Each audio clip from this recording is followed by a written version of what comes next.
ఇప్పుడు జరుగుతున్నటువంటి వార్తల్లో ఫేక్ పింఛన్లు తీసివేస్తారు దాదాపు 2 లక్షల మందికి అంటూ చేస్తున్న ప్రచారంలో నేరుగా చంద్రబాబు నాయుడు గారే రంగంలోకి దిగి అర్హులైన వారి పింఛన్లు ఎవరివి రద్దు కాదు, గత వైసీపీ ప్రభుత్వంలో ఫేక్ సర్టిఫికెట్లు పెట్టి పొందుతున్న వారు మటుకు మాత్రమే పింఛన్లు తీసివేయబడతాయంటూ ఆయన హామీ ఇస్తున్నారండి.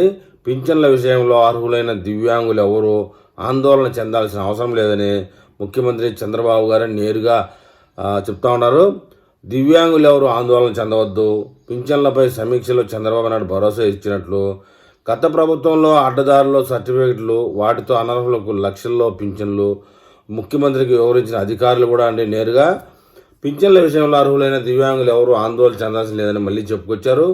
ముఖ్యమంత్రి చంద్రబాబు నాయుడు గారే దీని విషయంలో దృష్టి పెట్టినట్టు, పెద్ద ఎత్తున దివ్యాంగ పింఛన్లను తొలగిస్తున్నట్టు ప్రచారం జరుగుతున్న నేపథ్యంలో గురువారం సచివాలయంలో ఎన్టీఆర్ భరోసా పింఛన్ల పథకంపై అధికారులతో సమీక్ష నిర్వహించారు.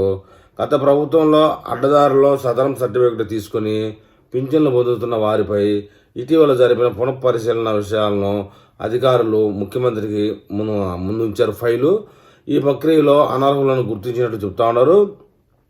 అన్ని విధాలా పూర్తి ఆరోగ్యవంతులుగా ఉండి ఎలాంటి వైకల్యం లేకుండానే కొంతమంది దివ్యాంగ పింఛన్లు పొందుతున్నటువంటి వారిని పరిశీలనలో తెలియదని చెప్పారు. అనర్హులను ధృవీకరించడానికి ప్రత్యేక బృందాలను నియమించింది. పింఛన్ అనర్హులను నిర్ధారించినట్లు వెల్లడించారు. ఈ సందర్భంగా ముఖ్యమంత్రి స్పందిస్తూ నకిలీ పింఛన్లు మాత్రమే తొలగించాలని, అర్హులైన ఏ ఒక్క దివ్యాంగ వ్యక్తికి పింఛన్ రద్దు కాకూడదని అధికారులను అయితే ఆదేశించడం జరిగింది. అర్హత ఉన్న పింఛన్లన్నీ యథావిధిగా కొనసాగుతాయని ముఖ్యమంత్రి భరోసా ఇచ్చారండి. అలాగే తాత్కాలిక సర్టిఫికెట్ల ద్వారా దివ్యాంగుల పింఛన్లు, హెల్త్ పెన్షన్ పొందేవారికి కూడా ఎప్పటిలాగా నెల పింఛన్లు అందించాలని చెప్పేసి స్పష్టం చేశారు.